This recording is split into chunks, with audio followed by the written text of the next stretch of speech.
there's announcements first, as we've done, a lecture. We then have about 15 minutes of social time, you can chat and such. And then we break up into two groups. One is, of course, the people with Parkinson's that will stay here and be able to share their experiences and their information. And the second is the care partners, the more important group, because the care partners are the ones who take all the beating, will meet upstairs, third floor to the end of the corridor, and be able to give their venting and whatever else is needed for a care partner. So without further ado, I'm going to start out, this is sort of in three segments. The first segment is sort of what is Parkinson's, how do you diagnose it, etc. Second part is my handout that everyone hopefully got a copy of. They're on the back table there. How to manage the disease without medications. Not that I'm supporting medications, but medications have gotten so complex that I believe that this should be left to your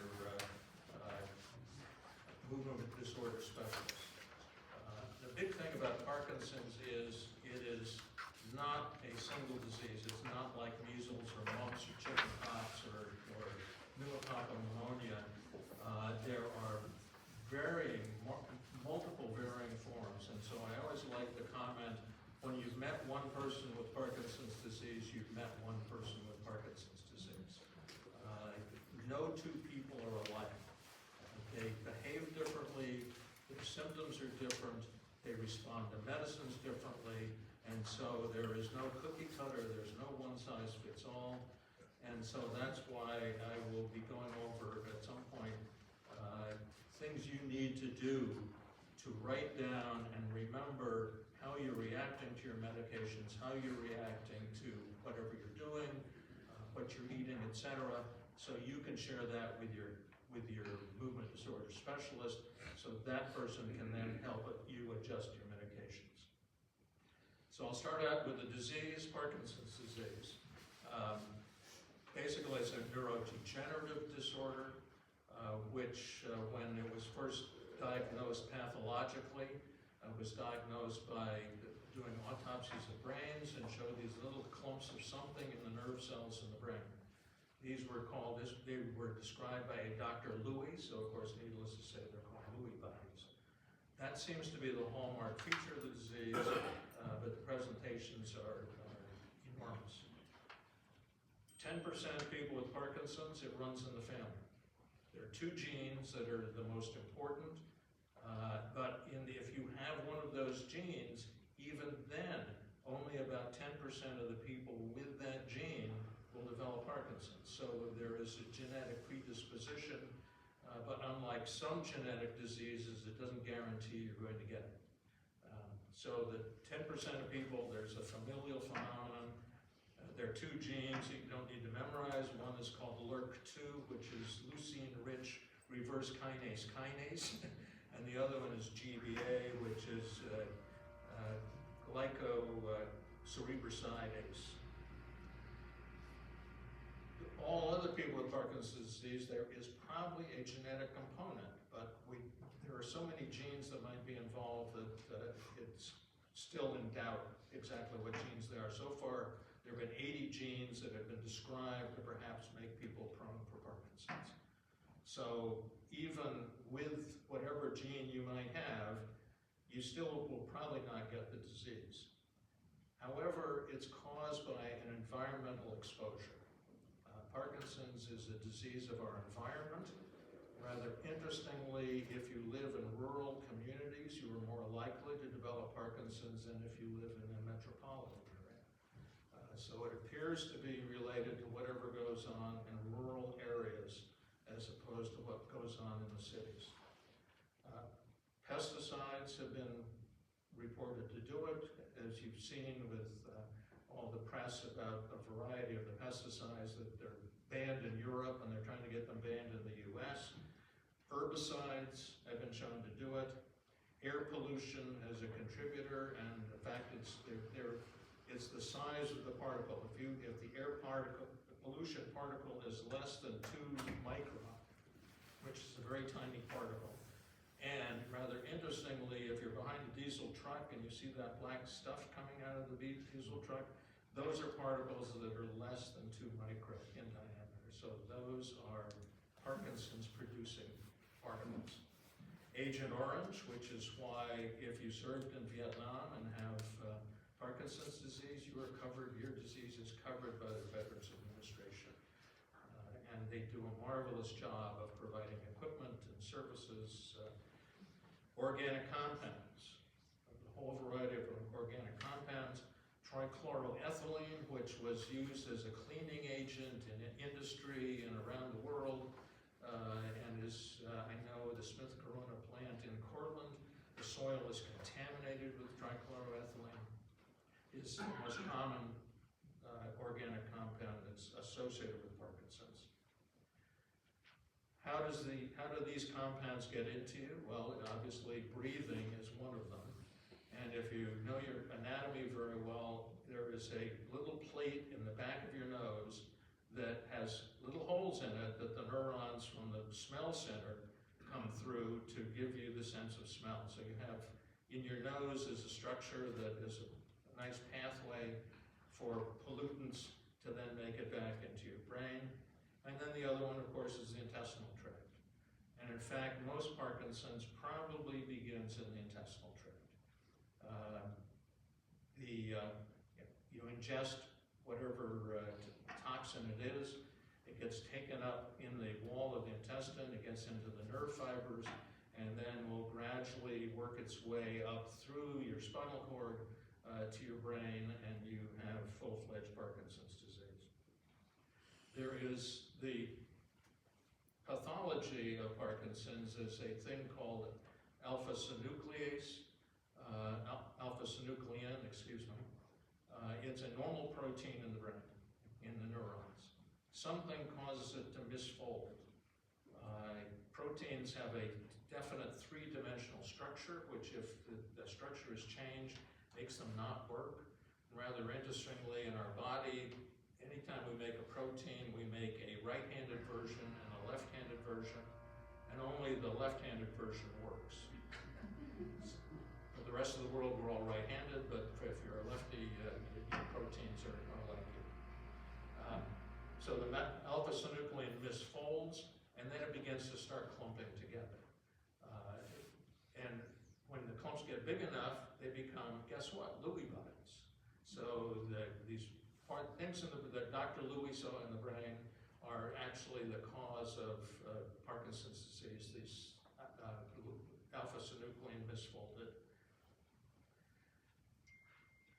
Part of the problem in the intestinal tract is we don't know whether this is a direct effect on the toxin hitting the wall of the small intestine and getting absorbed into the neuron, or it's the effect of the toxin on all the organisms that you have in your intestinal tract. We carry somewhere about 2 trillion different microbes in our intestinal tracts, fungi, bacteria, viruses, a whole variety of things.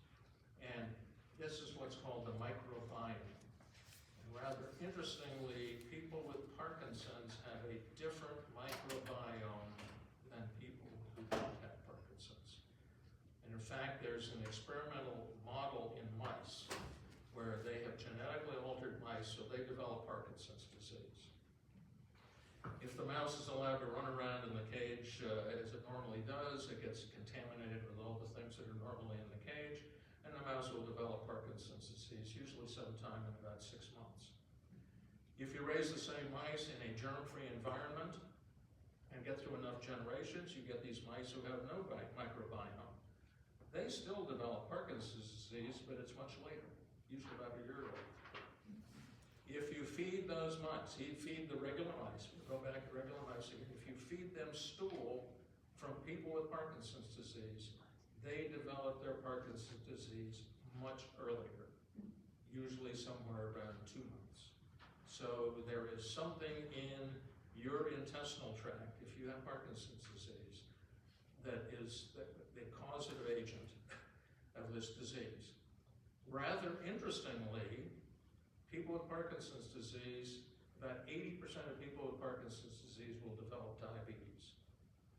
diabetes, adult onset diabetes, which is what you develop, because adult onset diabetes is a disease of insulin resistance, as opposed to juvenile onset diabetes where you just don't make insulin. So adult onset diabetes, insulin resistance, that also seems to be produced by the microbiome. So people with Parkinson's, 80% of people with Parkinson's will develop adult onset diabetes if they don't have it already. So, that's what causes Parkinson's. Right. The other interesting thing about the intestinal tract is back in when I was in training, we had no medicines to treat ulcers, peptic ulcer disease. But there was a nice surgical procedure, which is the surgeon would go in and cut the vagus nerve. That's the nerve that goes directly from the brain to the stomach and esophagus and intestinal tract. When they did that, it made it so the stomach couldn't empty, so they had to do then surgery to allow the stomach to empty. But in people who have Parkinson's disease, who had this procedure done, their Parkinson's disease progresses much more slowly. And that's because the vagus nerve was the interstate 90 to the brain. Otherwise things coming up from the intestinal tract to the brain have to go through all the back roads. Have to go into your spinal cord and gradually sneak up the spinal cord and finally get up into your brain. So that with the vagus nerve gone, the fast track to the brain was taken out. We don't recommend doing vagotomies for people with Parkinson's disease. So what happens? An alpha-synuclein clumps and it ends up damaging the neurons.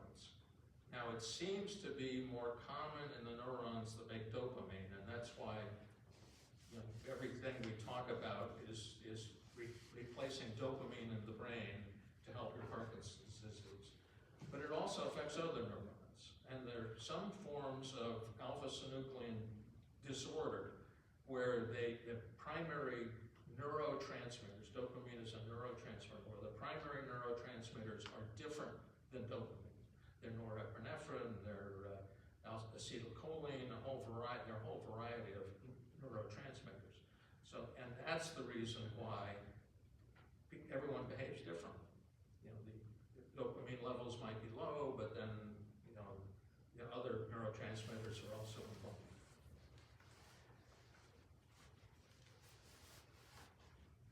A note for everyone who has had chronic problems with heartburn. It used to be, again, our science has gotten better, that there was a bacterium that commonly got in our intestinal tracts and actually in our stomachs and caused ulcer disease. Well, there's less and less of that for some reason, but it's still there. It's a bacterium called Helicobacter pylori.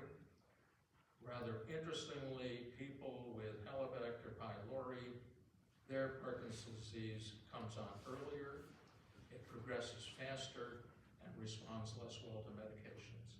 So if you have trouble with chronic indigestion or heartburn, talk to your doctor about being evaluated for the bacterium that causes ulcers, because that can be treated with antibiotics, and that may very well slow the progression of your disease.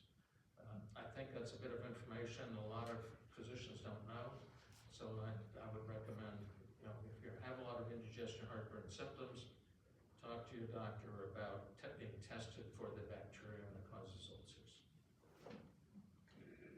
By the time people are diagnosed with Parkinson's, they have already lost somewhere between 40 and 60% of the dopamine that's in their nervous system. So the take-home message is Parkinson's disease, once you were diagnosed, you have had it for at least 5 years, frequently 10 years. I've even seen people who have had this preceding symptoms for 30 years.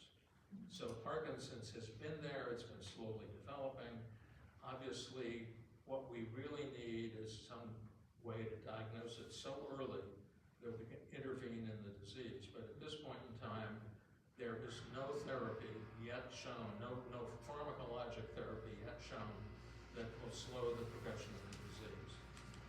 There's several that are on the cusp of being approved by the FDA, but they're not there yet. So in our era, early diagnosis is very interesting, but it won't make a lot of difference. But in the next months to a year or two, it will make a difference. So we're working on trying to figure out a way to diagnose it early. What are the first symptoms of Parkinson's? Most common is loss of sense of smell. Of course, in our era of COVID, where everyone lost their sense of smell from COVID, who knows? But that's the loss of sense of smell is one of the first symptoms of the disease. Depression, very common, as one of the earliest symptoms of Parkinson's. I've seen people, again, 20, 30 years, that had that depression for that period of time, and then their Parkinson's disease finally develops. There's a thing called rapid eye movement sleep behavior disorder. Rapid eye movements portion of sleep is the part of sleep where you dream, and rather interestingly, your brain shuts off all the nerves to your muscles, so you are in essence paralyzed. In Parkinson's, you're not paralyzed. In this rapid eye movement sleep behavior disorder, so your muscles are very active when you're dreaming, and so you thrash around in bed, you punch your wife, you fall out of bed, break an ankle, you get up and pace around the room. So this rapid eye movement sleep behavior disorder will often precede Parkinson's disease by decades. Not everyone with this disorder will yet develop Parkinson's, but we really don't know whether we can guarantee that it won't happen. Resting tremor. The most common tremor in Parkinson's is this pill-rolling tremor, and it occurs not while you're active, but while you're just sitting there minding your own business. Tremors that occur with activity, so-called action tremors, theoretically are not Parkinson's. However, I know in my medical practice I saw probably 10 people who developed Parkinson's. They had an action tremor beforehand. So whether there's a relationship, I don't know, but it's supposed to be always a resting tremor. When it starts, it's one-sided, so it could be your right hand, your left hand, an ankle, your face. As I mentioned, depression, small handwriting, called micrographia. If all of a sudden you find yourself writing smaller and smaller and smaller, that's often a precursor symptom of Parkinson's. Very flat face. I always like to diagnose Parkinson's when I'm in the grocery store. The person who doesn't seem to show any expression, I like look at this person has Parkinson's disease. Let's see what else. Oh yes, pain. Often come in sleep when you're in bed at night, sleeping, wake up with a burning pain in some part of your anatomy, most commonly the leg. That often is one of the precursors. And dizziness. And by dizziness, unfortunately, that is a phrase that I hate to hear used, because dizziness can mean either lightheadedness when you stand up suddenly, or vertigo. I mean it in the term of lightheadedness. I take a medication that I keep on plastering in the size of it. It says may cause dizziness. And of course, that medicine will not cause vertigo. It will cause lightheadedness. It will cause your blood pressure to drop when you stand up. So a loss of the normal controlled blood pressure, where getting up out of the chair rapidly, getting up out of bed rapidly, getting out of bed, blood pressure falls, makes you feel lightheaded. That's often a precursor of Parkinson's. And once you have Parkinson's, how rapidly does it progress? As I say, you know one person with Parkinson's, you've seen one person with Parkinson's, you know it can progress over decades. It can progress over a period as short as 2.5 years. So just because a friend of yours has Parkinson's and now 5 years later is severely disabled, doesn't mean that's what you're going to have. You have no idea how the disease is going to progress. So how can can we diagnose it early? Well, obviously, doing sense of smell. But that, again, doesn't guarantee. People with Parkinson's have a little bit more sluggish eye movement than people without Parkinson's, so there's a test where they look at eye movement. If you have, of course, the sleep disorder, the sleep behavior disorder, that's often a change. And the other one is the secretions on the skin change in Parkinson's as well. So they have actually trained dogs to diagnose people with Parkinson's disease by their odor. And I saw a marvelous thing of a woman who had noticed the change in the sense of smell of her husband. So they tested her, and they took 10 patients with Parkinson's and 10 patients without Parkinson's, and she found 11 people with the odor. One of the people without Parkinson's turned out to have Parkinson's and had the odor. So early diagnosis you can make by having training dogs.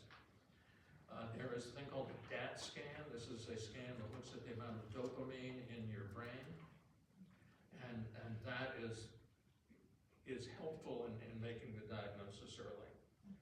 And there is a new test which just came out in April. It's called the alpha-synuclein seeding amplification assay. Oh, it sounds great. What they have managed to do is make alpha-synuclein. So they have manufactured alpha-synuclein.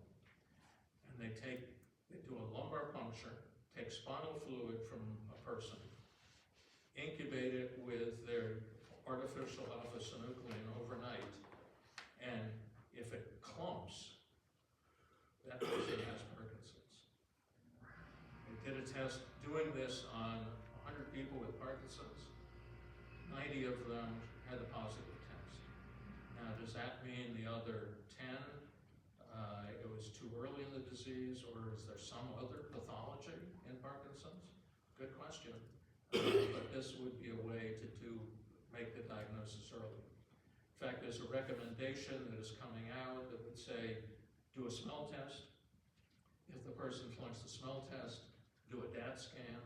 If the DAT scan doesn't give you an idea, do this synuclein assay and see if that is positive. Obviously, a lumbar puncture isn't fun. Anyone who's had a spinal tap, it's not an enjoyable experience. It can be quite painful, especially if the person is not all that acquainted with doing it and manages to get a needle in the wrong spot. You have a headache afterwards because when you take spinal fluid out, that will end up causing a headache. So they're working on nasal. If you do a nasal swab, can they do it? Can they do it with a blood test? And the answer is not done yet. Obviously, there are all sorts of other things going on in the attempts at early diagnosis, other neuroimaging techniques, and looking at other structures in the neuron that might be damaged in Parkinson's. So that's the disease in a nutshell. Questions? Have everyone now go to their handout. This is stage 2 of it. And I think the most important thing that we'll go right at the top is educate yourself about the disease. And I think the critical thing is, as I mentioned, it's your disease. Your symptoms may not replicate those that anyone else has. So it's very important for you to keep track of your symptoms so you can report those to your physician. Most of us who are in this field recommend journaling, which means a couple of times a week, once a week, you write down what happened from the time you got up in the morning to when you went to bed at night, as far as symptoms that you had, how they correlated to when you took your medications, when you ate, what sort of activity you did, because those can often give a real insight into what's going on, but also when you're on medications to help your care provider better adjust your medications or select your medications. And And the other important thing is get treatment by someone who is familiar with Parkinson's disease, and that isn't, and the medical therapy, the drug treatment of Parkinson's has gotten so complex that even many general neurologists don't know the ins and outs of this. So I recommend, fortunately we're close enough to Rochester, so we have a center of excellence up there in movement disorder unit. But you want a team that handles Parkinson's disease frequently. And the third thing is educate yourself about your drugs. There is a nice website, it's down there, www.drugs.com, where you can look up medications, you can look up their side effects, and they have a nice portal where you can write in what you're on, and you can put in another medicine, something that you've been prescribed new or something that's over the counter, and you will see the drug interactions. And that's the important thing in Parkinson's or in any disease, is drugs interact. And they interact differently for each one of us. We all metabolize drugs differently, and which is the reason why some drugs work in one person and don't work in another, and why when some people they interact with another drug and don't work in another. My approach in my practice was, if I started a person on a medicine and they started developing a symptom, I blamed the drug. And there were times when I would research the drug and that symptom that they had was not reported to be caused by the drug. So I would restart the drug and then they'd get the symptom again. So guess what? It's the drug, and it just hasn't been reported. So again, that's where the critical thing is making notes. So what can you do? Obviously, we talk about all the drugs. Last year I gave a lecture on the drugs in Parkinson's, but I would suggest that should be left to your specialist. Physical activities. And I think the critical thing is here, physical activities are the one thing that has been shown to slow the progression of this disease. Not just make you feel better, but actually have the disease progress more slowly. So whichever you choose, and there's a huge long list of things there, they all are very good at slowing the progression of the disease. Interval training, talked about bicycling, talked about treadmill training. Interval training has been shown to be very successful, and that's what goes on in rock-steady boxing. In boxing, you're going fast, and then you're going slow, so things where you're doing intervals seem to help the best. Acupuncture has been tried, and there are some studies are positive, some are negative. So if you're an acupuncture fan, it's worth a try, but there's really no good proof on that. Psychosocial, again, you want to be around people. You want to have family, friends, support groups. You want to keep that brain active. Notice on our list is music therapy. We had a music therapist just one of the sessions recently. That seems to be very helpful. And I would talk about, I have listed down there a thing called cognitive behavioral therapy. This is done usually by a psychologist, occasionally by a psychiatrist, often by a psychiatric social worker. This methodology has been shown to help with the depression that goes along with Parkinson's. It's been shown to help with the anxiety that goes along with Parkinson's. It's been shown to help with insomnia, trouble sleeping at night is very common in Parkinson's. And it's also been shown to help in some of the this thing called impulse control disorder. And people with Parkinson's, especially when they are treated with medications, have a tendency to lose control of impulses. They'll go into gambling, risky investments, wild sex, whole things, sort of things where you lose control of your impulses. So all four of those have been very successfully treated with cognitive behavioral therapy. I know there is a group at the University of Rochester. There are also, I think, 5 online companies that will do cognitive behavioral therapy. I really have no idea about how good they are or such, but they're there.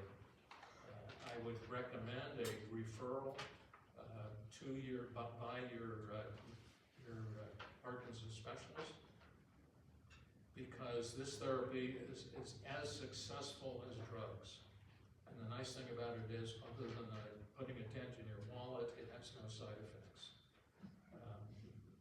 The interesting thing about drug therapy for certainly anxiety and depression is it's been shown in placebo-controlled trials to be about 20% better than the placebo, but the placebo is 40% successful.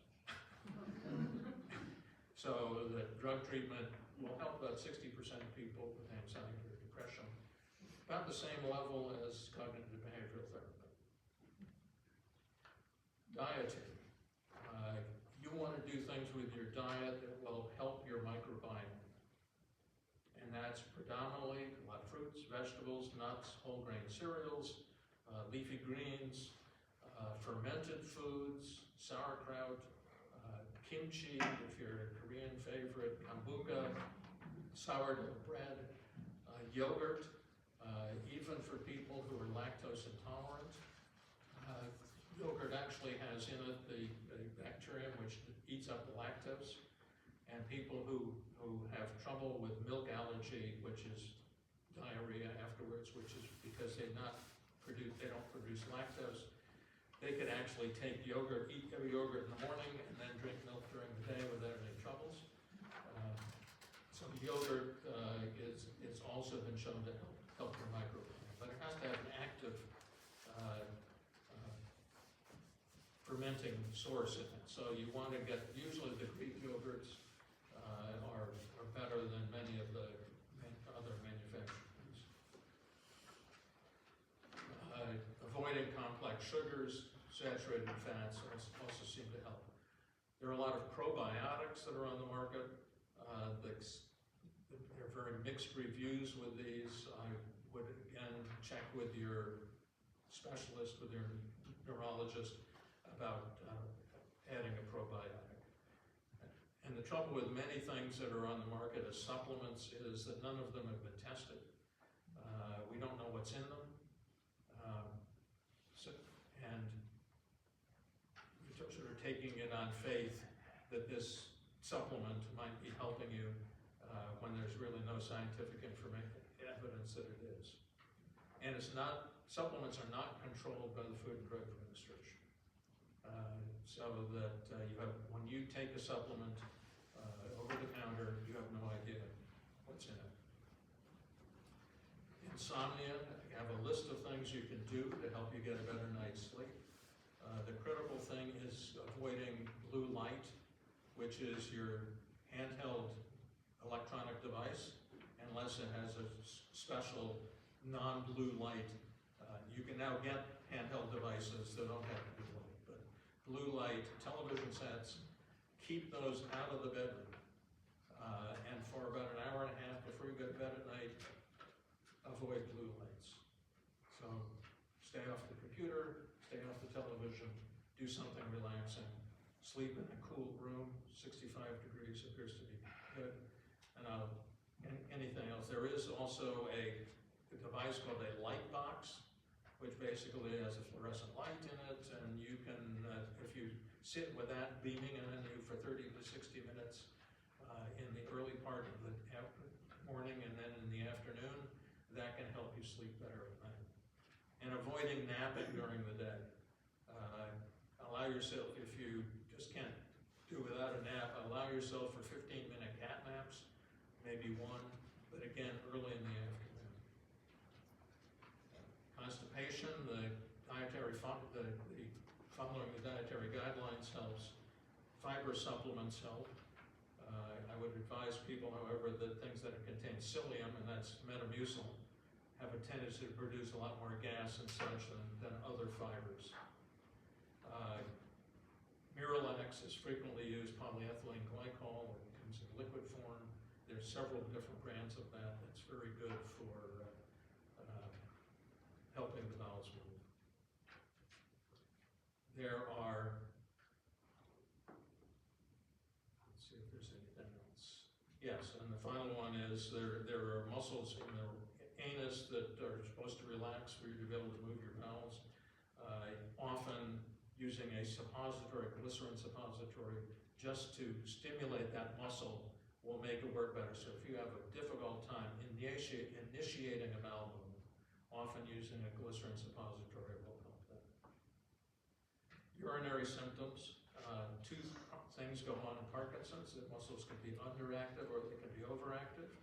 Overactive is more common, so their urinary frequency, loss of control, getting up at night to urinate, and I have a list of things to do.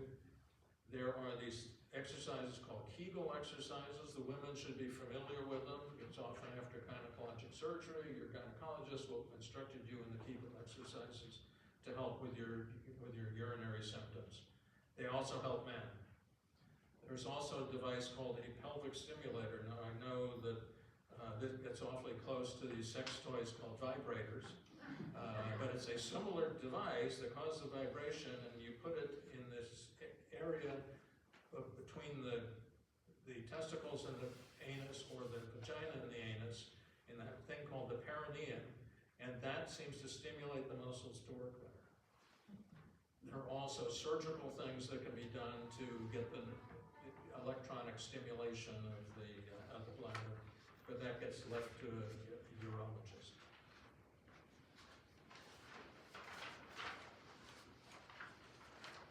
And low blood pressure, again, this is a very common phenomenon in Parkinson's.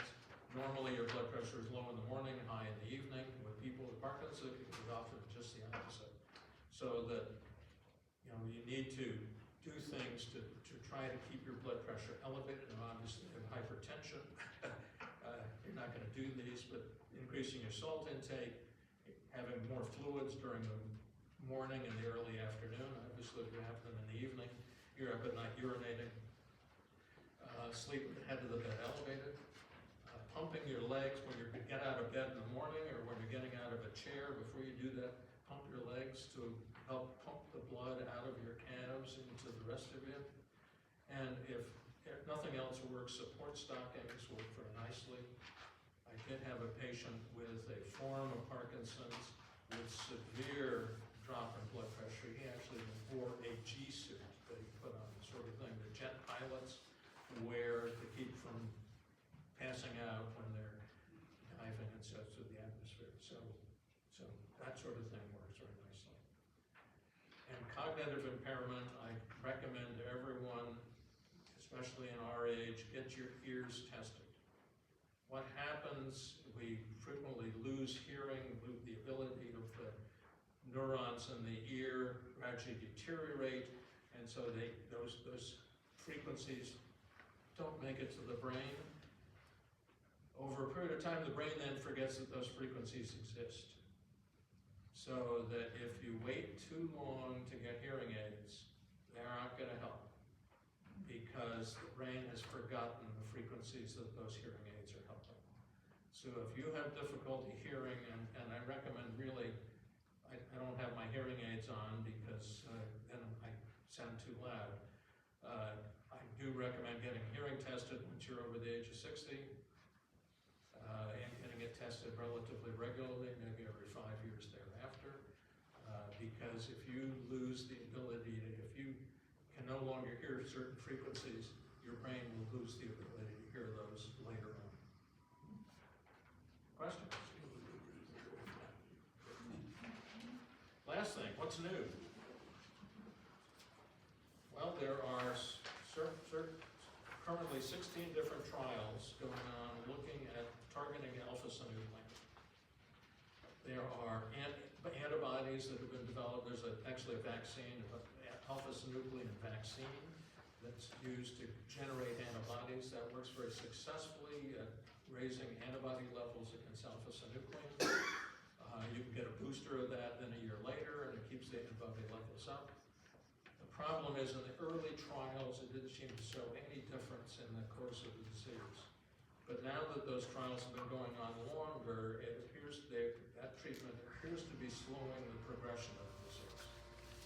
And of course, the problem is our brain is a very interesting structure. There is what is called a blood-brain barrier. It's between where the blood vessels are in the brain and where the cells of the brain are, it is an interstitium that is very resistant to things going across it. And so the problem with any sort of production of antibodies is those antibodies have a hard time getting across the blood-brain barrier. But there are 9 trials in phase 1. In doing clinical trials, there are 3 phases. There's phase 1, which is where you are trying different amounts of this drug in people with the disease to see what happens, and also find out what the side effects are. That's phase 1. Phase 2 is when phase 1 looks to be successful. Hey, this drug seems to work, it isn't killing people. That's when you then start, and you find out which doses seem to work the best, and that's when you increase the size of the trial. Once you pass phase 2, you go into phase 3, and phase 3 is a controlled trial where you take a group of people with the disease on a placebo or on something else, and then another group on the medication, or you have them on the medication for a few months and then on the placebo, or the placebo first and then the medication. And that's a phase 3 trial. So there's 9 in phase 1, 6 in phase 2, and 1 in phase 3. And as I mentioned, the antibody trial looks as if it may be slowing the progression. There are 2 trials that have just been completed for assisting in dopamine therapy. One is there's a new extended release form of dopamine, and there is now a methodology similar to an insulin pump for anyone familiar with people with tightly controlled diabetes. You can actually wear this device that gradually pumps insulin under your skin at a set level. It will better control your diabetes. They've now come up with the same thing for levodopa and carbidopa. There are 2 where there are 5 in the body. Not only do we have a problem with not enough dopamine, but there are actually 5 different receptors for dopamine scattered around through the body. So for instance, one in the bladder is called a T1 receptor, and one in the bowel is a different receptor. So they're trying to target different types of dopamine to the different receptors. And there are 2 phase 2 trials doing that. Getting dopamine into the brain. I mentioned the blood-brain barrier. They've been working with using ultrasound. Ultrasound actually can burn holes in things, and they're using focused ultrasound to try to break down parts of the blood-brain barrier, so what your medicines you're taking can get into the brain better.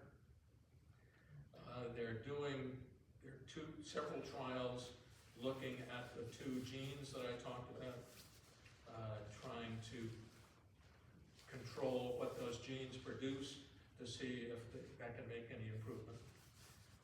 You hear a lot about Wegovy or Ozempic. If you're watching the television every day, you have 6 ads about this drug that's used to treat diabetes that has actually been shown to help people lose weight.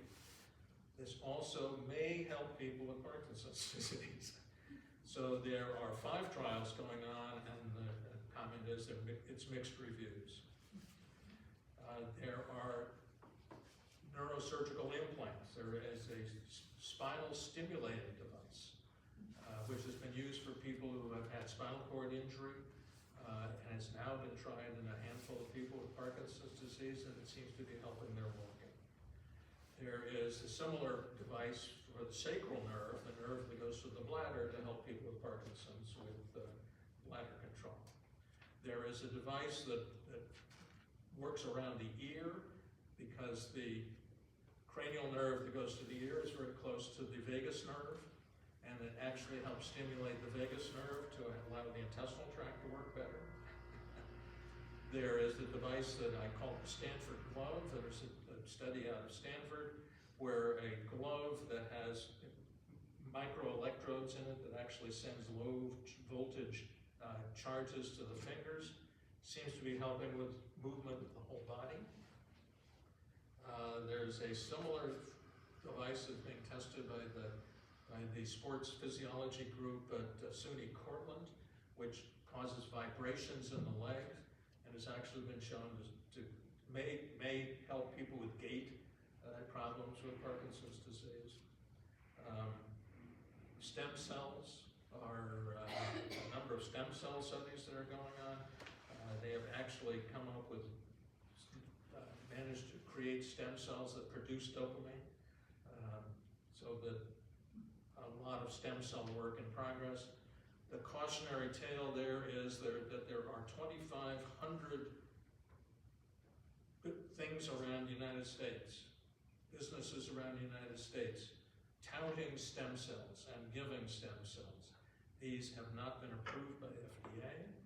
They have no scientific evidence behind their function. They, of course, then aren't funded by the insurance companies, so you have to pay out of pocket. So when the store next to the Target opens up as a stem cell treatment area, stay away from it. And there is a early work on a drug that's taken internally that seems to prevent the clumping of alpha-synuclein. Now, it prevents it only in the nerves of the intestinal tract, so it seems to be helping in the phase 1 trial, has helped people with constipation. Unfortunately, it has a side effect of diarrhea and nausea. And the interesting thing is, one of the things that people with Parkinson's often have is visual hallucinations, where you see the cat running in the corner of your eye, but you don't have a cat, or where there are people out in your backyard having a party and you don't have a backyard. And it's been shown, this treatment has been shown to help some of the people with hallucinations. So that's Parkinson's 101, Parkinson's in a nutshell. Questions? Don't you think the complexity of the disease hinders the success of all these trials? Well, that's exactly it. And as I say, is alpha-synuclein really involved in every single one? We don't know. We haven't done autopsies on everyone with Parkinson's. So yes, the complexity makes it very difficult.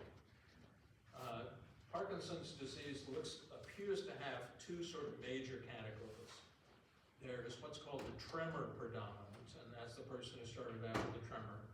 And there is the gait predominant, so the person who started out with trouble walking, falling easily, trouble with balance. Those two appear to behave differently. The tremor predominant seems to respond best to dopamine, and therefore best to a neurosurgical procedure called deep brain stimulation, which I'll talk about. We have had talks about deep brain stimulation, but I would say it's something that has been shown to work extremely well, especially in people with the tremor predominant variety. And it used to be saved for people later in the stages of the diseases. This is basically a device that's placed into the brain. The electrode is placed into the brain. You carry it around a pacemaker type of thing. And it actually stimulates the part of the brain that is most effective in Parkinson's. And this is very effective. And now they're really trying to recruit people at a younger age to get it done because it has been so effective.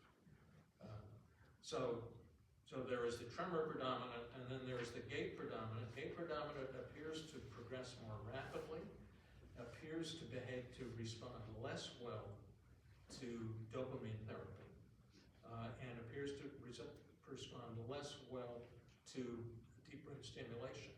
However, our founding father, John Paul, who had the gait predominant form, got excellent results with deep brain stimulation. So, as we say, the complexity of the disease makes it that's why I say you want a medical provider who deals with Parkinson's disease, because it is so complex. I've heard that there can be a 5-year honeymoon period from from the onset of diagnosis, Yeah, where not much happens. right. It's hardly variable. You know, there are people where the disease progresses very rapidly, and there are people where the disease is very, very slow. So that doesn't have as much to do with the time period as it has to do with the individual. That has to do with the individual. Is there any connection from a balance standpoint between Parkinson's disease and neuropathy? The answer is there are neuropathies that occur in Parkinson's disease. They're more usually sensory. They're more usually burning type pain rather than motor neuropathies, rather than loss of a motor nerve, losing strength in a thumb or something of that sort. So they're usually more sensory neuropathies where you get more burning, tingling, numbness type of symptoms. I have a question on taking the medication that you're prescribed. Yeah. Whether you take it a half an hour before meals, whether you crush it, whether you take it whole. The doctors don't give you any instructions other than, here, take this. Yeah. Levodopa, carbidopa, first of all, in the intestinal tract is protein bound. So taking it with something with protein in it reduces its absorption. So that's why the recommendation is 30 minutes before a meal or 2 hours after a meal. The problem is because intestinal tract gets involved with Parkinson's, the stomach then empties more slowly over time. So the 2-hour rule early in the disease might be correct. Later in the disease, that might be too soon. So the best time is 30 minutes before you're going to put something in your stomach. There are short-acting forms of the drug and sustained release forms. Obviously, the sustained release form you don't want to crush because it's designed to release the amount of the drug from as it passes through the intestinal tract on a regular basis, hour by hour. The rapid release, the non-sustained release, yes. The recommendation especially is if you wake up in the morning, oh my God, I'm really in an off period, which means, I'm having a hard time moving. Crushing the levodopa carbidopa, taking it with a fair amount of liquid to try to get it out of the stomach rapidly, standing, leaning to the right, because that's how the stomach empties, and taking it with something with vitamin C in it, like orange juice. There's some people that adding vitamin C, taking it with orange juice, gets it absorbed more rapidly. Yeah. Can you talk about double vision? That's, again, very typical in Parkinson's because like every other muscle in the body, we have the extraocular muscles. We have 6 of them, I think, maybe more. And so as the disease progresses, double vision is very common. One of the things you can do, again, is exercises. That's why I'm doing things, following along and such. It helps quite a bit. And then your ophthalmologist can prescribe to you prisms to put in your lenses to bend the image so that everything lines up again. Extremely complicated. If people have hearing aids, should they always use them rather than, I don't want to put it in today? And if they don't use them, is that going to affect their ear with this hearing aid that they have? Yes, eventually. I mean, obviously, leaving it around every other day or so is not going to make a damn bit of difference. Because as long as the brain has a chance to hear those sounds at regular intervals, it's going to still be able to do it. But that's why the recommendation is really get tested early and then use them as much as you can.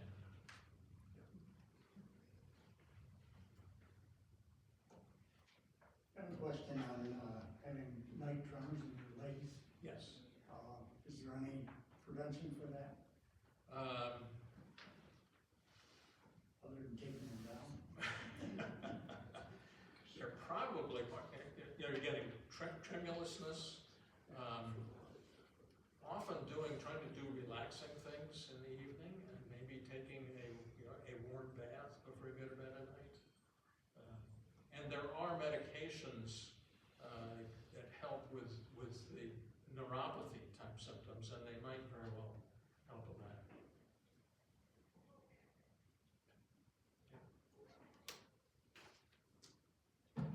So feast, and then we'll split up into